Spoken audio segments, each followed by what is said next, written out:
Hey everyone, welcome to today's Cornerstone Connection Daily Devotional. And today we are in Psalm 118. This psalm is just chock full of goodness, and it's far more than we could really study together in the 5 minutes that we have together today. So I encourage you to really take your time and dig into this psalm and spend some time with it and see what the Lord has to say for you today. It begins with this statement of thanksgiving. Give thanks to the Lord. Why? For he is good. His faithful love endures forever. That word faithful love, in other translations, it says his loyal love. I believe it's the word hesed in Hebrew that we've studied before over the years. It's that idea of an everlasting, eternal, faithful covenant love that God has for his people. We don't have an English word equivalent to the strength of this word, of this concept. And the idea that his love lasts forever. It's eternal. Verse 4 says, "Let all who fear the Lord repeat, his faithful love endures forever."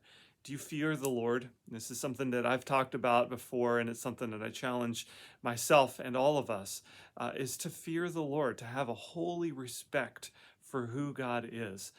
And to not go through the world with an arrogance of saying that I know how to manage my own life or I can handle this myself, but rather to have a fear for the one who has authority over all things. Let all who fear the Lord know that his faithful love endures forever. In verse 5, "In my distress I prayed to the Lord, and the Lord answered me and set me free. The Lord is for me, so I will have no fear. What can mere people do to me?" In your distress, do you reach out to the Lord first? I don't know about you, I'm kind of embarrassed to say, but sometimes I forget to go to God first. Sometimes I first try to handle it myself. But this is a reminder again that those of us that fear the Lord, when we're in those times of distress, we're going to go to him first for deliverance. I love this concept in verse 6 that I will have no fear because why? What can mere mortals do to me? What can mere people do to me?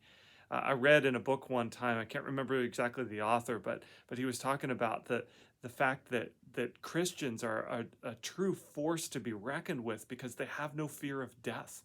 And so they can confidently go into the world and work for the Lord and accomplish his purposes and do brave and courageous things because they have no fear.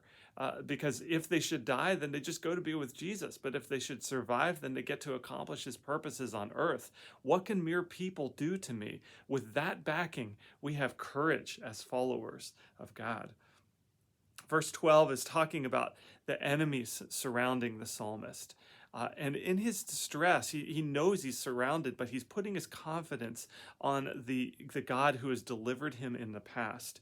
And in verse 12, it says, "They swarmed around me like bees. They blazed against me like a crackling fire." We used to raise honeybees. And when bees, a few bees that kind of hang around you, it's no worry. They're going to be fine. But when they get angry and when they start swarming, guys, I will tell you, it is terrifying. So this may look like kind of a cute little, oh, there's some honeybees swarming around you. No, it is terrifying to have, maybe 1,000 stinging creatures that are now angry and they're taking out their wrath on you. This is the feeling that the psalmist is having. And perhaps you've been there too, where you just feel like the world is crushing you around you and is attacking you. And yet the psalmist goes to the Lord and he says, "And I destroyed them all by the authority of the Lord." The actual translation is the name of the Lord, but it's the idea of the power of the Lord, calling upon his power to fight against these swarming bees that are attacking. Gosh, there's not enough time to say everything that's to be said for this psalm, but I'll just say two more things. Verse 19, "Open for me the gates where the righteous enter, and I will go in and thank the Lord." When you come into worship on a Sunday morning, it's like the gates are being opened before you, and for you to go in and thank the Lord for what he's done in your life. When you come to worship this Sunday, I encourage you to come in with a thankful heart and with a heart full of memories of what God has done to deliver you from your sin, but to deliver you in the other ways in your life that God has come through for you. Bring those in mind as you come in and so to speak, enter the gates and praise the Lord. And then lastly, I can't finish this psalm without pointing out verse 22. The stone that the builders rejected has now become the cornerstone. Who's that cornerstone? Well, it's Jesus, of course. In the New Testament reminds us that this is referring to the coming Messiah. And this is what puts the whole psalm in context, is that the reason that we have no fear, the reason that we can put our trust in God, the reason that we can know that his faithful love endures forever is because of Jesus, that he takes away all the sin of the world and he gives us a permanent place, a forever home with him forever. And because Jesus has now become the cornerstone, we can put our trust in him and we can say with confidence that his loyal, faithful love endures forever. Give thanks to him with me today, and then join me on Sunday and let's give thanks together. God bless you. We'll see you next time on the Cornerstone Connection.